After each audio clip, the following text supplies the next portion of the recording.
when I heard about the project giving back and this opportunity for funding to do a Chelsea garden, and that it needed to be with a charity, I sort of thought, well, what is the most important cause? The sort of first two things that popped into my head were the environment and mental health.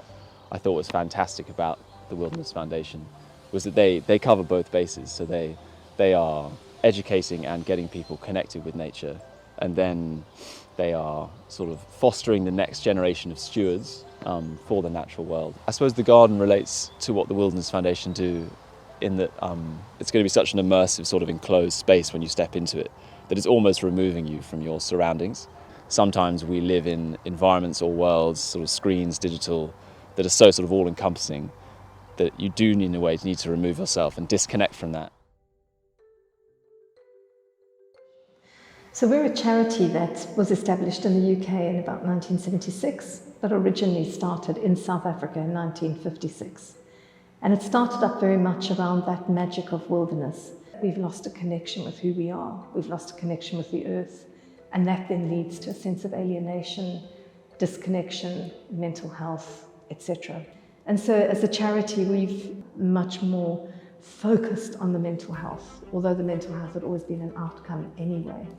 But we run a range of projects. Some are going to be deeply environmental, but the bulk are working very much around the impact of nature on our well-being. We're using the environment to help them to talk and to relax. It can be a really free space for them to be able to explore their problems, but also find who they are as well. We were part of the Blossom Project. The whole circle, the whole of the Blossom Project here, it just made all of us feel safe to start off with. And then we realised that we weren't in it on our own. I mean, it took Joe and the Wilderness Foundation a long time for me to appreciate the nature, considering how angry I was at kind of everything else, and nature wasn't any different to any of that. I was very angry at everything.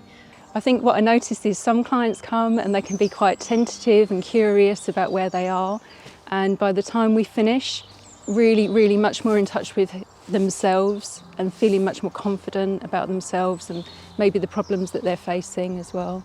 Being in the outside, having therapy, rather than being indoors, enclosed in a room, it actually, instead of just spurting everything out, it sort of helps to relax.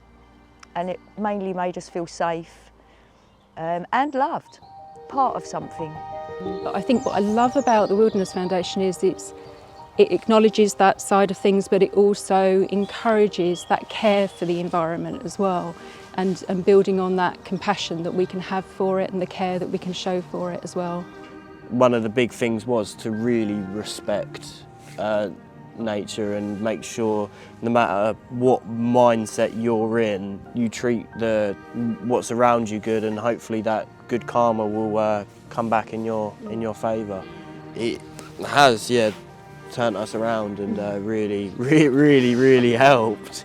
Chelsea's quite this hectic environment. Yeah. There's people everywhere. It's a bit sort of over the top. And sort of what I sort of thought is actually, what if in the middle of that there was this sort of little green oasis? Yeah. So the whole thing is sort of almost overplanted. There's sort of dense canopy, lots of vegetation, a very sort of narrow entrance that you almost will need to push your way into it, and then it just opens up into this sort of, there's just this little space in the middle. I actually, now that you've explained it, I do like where you said about how they've got to sort of go through that sort of confined space, that sort of maybe uncomfortable to some people. That would work really well. That's what we have to do. We have to go through the uncomfortable to be comfortable. To sort of like open out and actually expand and to have comfortable moment. Yeah.